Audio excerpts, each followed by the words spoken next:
بسم الله الرحمن الرحيم. عن عائشة رضي الله تعالى عنها أنها قالت: دخل على رسول الله صلى الله عليه وسلم رجلان فكلماه بشيء لا أدري ما هو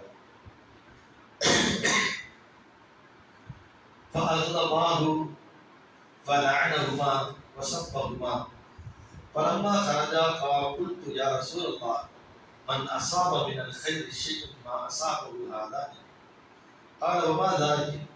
قالت قلت لعنتهما وسببتهما قال أو ما علمت ما شاركت عليه ربي قلت اللهم إنما أنا بشر فأي المسلمين لعنتها أو سببته فجعله له زكاة وأجرا.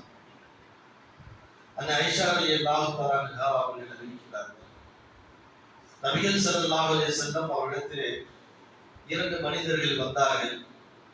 அந்த இருவர்களும் நபியிடத்திலே பேசினார்கள், ஏதேதோ பேசினார்கள். ஆனால் என்ன பேசினார்கள் என்பது எனக்கு தெரியவில்லை.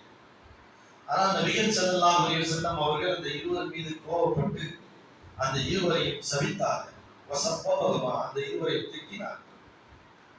அந்த இருவரும் வெளியேறி சென்றதற்கு பின்பு குல்து யா ரசூலல்லாஹ், அல்லாஹ்வுடைய தூதரே, மன் அஸாப மினல் கைரி ஷைஅன் மா அஸாபஹு ஹாதானி, இந்த உலகத்தில் இந்த இருவரும் எந்த நன்மையை பெற்றுக்கொள்ள மாட்டார்கள், நிச்சயமாக எந்த நன்மையை இவர்கள் அடைய மாட்டார்கள்.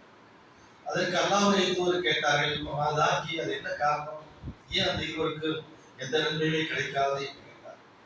அதற்கு அல்லாஹ்வுடைய தூதர் சொன்னார்கள், லஅனத்துஹுமா, அந்த ஆயிஷா அவர்கள் சொன்னார்கள், லஅனத்துஹுமா வஸபப்துஹுமா, நீங்கள் அந்த இருவரையும் திட்டினீர்கள், மேலும் அந்த இருவரையும் சபித்தீர்கள்.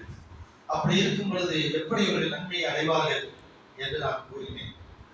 அதற்கு அல்லாஹ்வுடைய தூதர் கேட்டு சொன்னார்கள், அவமா அலித்தமா ஷாரத்து அலைஹி ரப்பி, என் இறைவனிடத்திலே ஒரு நிபந்தனை நான் வைத்தேன், அது உனக்கு தெரியாதா என்று கேட்டார். குல்து, பிறகு நான் அல்லாஹ்விடத்திலே சொன்னேன், அல்லாஹ்வுடைய இறைவா, இன்னமா பஷர், நான் ஒரு மனிதன் தான்.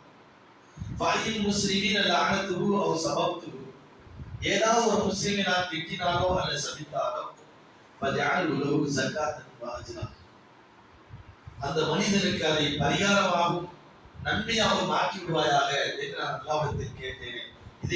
இதை அறிந்து கொள்ளவில்லையா என்று அல்லாஹ்வுடைய தூதர் கேட்டார். முஸ்லிம்ல 5062வது செய்தியாக இது பதிவு செய்யப்பட்டது. அதாவது நபிகள் ஸல்லல்லாஹு அலைஹி வஸல்லம் அவர்கள் எந்த ஒரு மனிதரையும் திட்டியது கிடையாது, சபித்தது கிடையாது. யாரையும் சபிக்கவும் மாட்டார்கள், திட்டவும் மாட்டார்கள். தங்களுடைய சுயநலத்துக்காக எவ்வளவுதான் கோபம் வரக்கூடிய அளவிற்கு அவர்கள் நடந்து விட்டாலும், தனக்கு எவ்வளவு பெரிய அவமானங்கள் ஏற்பட்டாலும் அதற்கு பரிகாரமாக என்ன செய்ய மாட்டார்கள், சபித்து விட மாட்டார்கள். மார்க்கத்துக்காகவே தவிர அதற்கு கோபப்படுவார். மார்க்க விஷயங்களிலே ஒருவர் தவறு இழைத்து விட்டார் அல்லது மார்க்க விஷயத்தை தவறாக செய்து விட்டு அதை சரியாக நினைத்தால் அப்போது நபிகள் ஸல்லல்லாஹு அலைஹி வஸல்லம் செய்வார்கள், கோபப்படுவார்கள். மற்றபடி தங்களை யாராவது திட்டினாலோ அல்லது ஏதாவது மன வருத்தப்படக்கூடிய அளவுக்கு வார்த்தைகளை சொல்லிவிட்டாலோ நபி அவர்கள் என்ன செய்ய மாட்டார்கள், அந்த மனிதர்களை சபிக்க மாட்டார்கள். காரணம், அல்லாஹ் தன்னுடைய அருள்களை சொல்லும் பொழுது வமா அர்ஸல்னாக இல்லா ரஹ்மத்தல் லில் ஆலமீன், நபியே, இந்த அகிலத்தாருக்கு அருள்படியாக நாம் அனுப்பி இருக்கின்றோம். இந்த அகிலத்தாருக்கு உண்மை அருள்படியாக அனுப்பி இருக்கின்றோம். ஆகையால் யாரும் நீங்க என்ன செய்யக்கூடாது, திட்டக்கூடாது, சபிக்க கூடாது அப்படின்னு அல்லாஹ் கட்டளை. அந்த அடிப்படையில் நபிகள் ஸல்லல்லாஹு அலைஹி வஸல்லம் அவர்கள் என்ன செய்ய மாட்டார்கள், யாரையும் திட்ட மாட்டார்கள். ஆனால் இந்த செய்தியில அன்னை ஆயிஷா அவர்கள் பார்த்து கொண்டே இருக்கிறார்கள். இந்த மனிதர்கள் நபியிடத்தில் வருகின்றார்கள், வந்து அவங்க என்னென்னமோ பேசிக் கொள்கிறார்கள். அந்த பேச்சை கேட்டவுடனே நபி அவருக்கு கோபம் வந்துச்சு. உடனே அந்த இருவரையும் சபிக்கிறார், அந்த இருவரையும் திட்டி விடுகிறார். பிறகு அவர் சென்றதற்கு பின்தான் அந்த ஆயிஷா அவர் கேட்டார்கள், அல்லாஹ்வுடைய தூதரே, நிச்சயமா இந்த இருவருக்கும் எந்த நன்மையுமே கிடைக்காது கேட்டார்கள். என்ன காரணம், நீங்க அவங்களை சமைச்சிட்டீங்கல்ல, நீங்க அவங்களை திட்டிட்டீங்க, அப்புறம் எப்படி அவங்களுக்கு நன்மை கிடைக்கும், நிச்சயமா கிடைக்காது. அதுக்கு அல்லாஹ்வுடைய தூதர் சொன்னாங்க, நான் திட்டினேன், சபித்தேன், என் சுயநலத்துக்காக அல்ல, மார்க்க விஷயம் சம்பந்தமாக அவர்கள் தவறாக இடத்தில் பேசினார்கள், அனுமதி கேட்டார்கள். ஏதோ ஒரு காரணம், மார்க்கம் சம்பந்தப்பட்ட விஷயத்தை அவர்கள் சலுகையின் நாடியோ அல்லது ஒரு தவறை சரியானதற்கு அப்படின்னு கேட்டதுக்காக அவங்களை திட்டினேன். ஆனாலும் நான் ஏதாவது ஒரு மனிதனை திட்டினால் அல்லாஹ்விடத்தில் இப்படி ஒரு ஒப்பந்தம் செய்திருக்கின்றேன், அல்லாஹ்விடத்தில் ஒரு நிபந்தனை இருக்கின்றேன். என்னவென்றால், இறைவா, நானும் ஒரு மனிதன் தான்.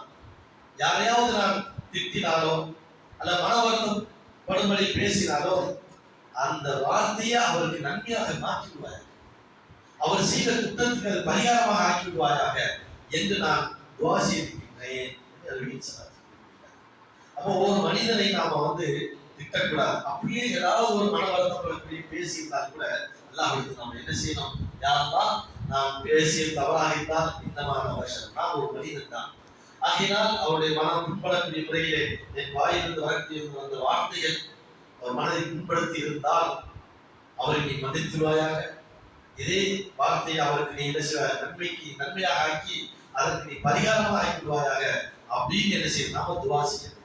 அதே போல இதே அபூ ஹுரைரா ரலியல்லாஹு அன்ஹு அவர்கள் அறிவிக்கக்கூடிய ஒரு இன்னொரு செய்தி, அதாவது இன்னமா பஷரு இன்னி இஷ்தரைது அலா ரப்பி அஸ்ஸ வஜல் ஐய அப்தி மினல் முஸ்லிமீன் சப்பம்.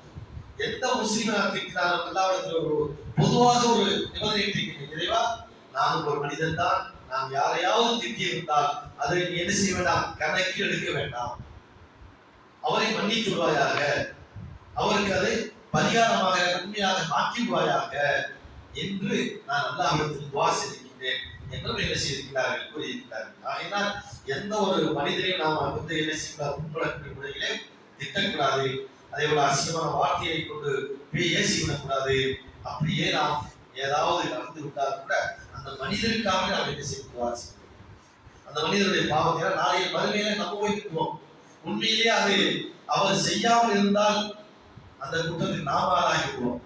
ஆகையினால் நாளைக்கு மறுமையிலே நாம் அங்கே குற்றம் பிடிக்கப்படுவோம். அதனால் அல்லாஹ்விடத்தில் என்ன செய்ய? அவருக்கு மன்னிப்பு கேட்க வேண்டும். நான் பேசியிருந்தால் என் பேச்சின் மூலியமா அவருக்கு கண்ணீர் வழங்குவாயாக, என் பேச்சின் மூலியமா அவருக்கு ஏதாவது மன வருத்தம் ஏற்பட்டால் அதை அவருக்கு குற்றம் பரிகாரமாக ஆக்கிவிடுவாயாக என்று நாம் என்ன செய்யணும்? துஆ செய்யணும் என்பதைத்தான் இந்த செய்தி நமக்கு சொல்லித் தருகிறது. சுப்ஹானல்லாஹ்.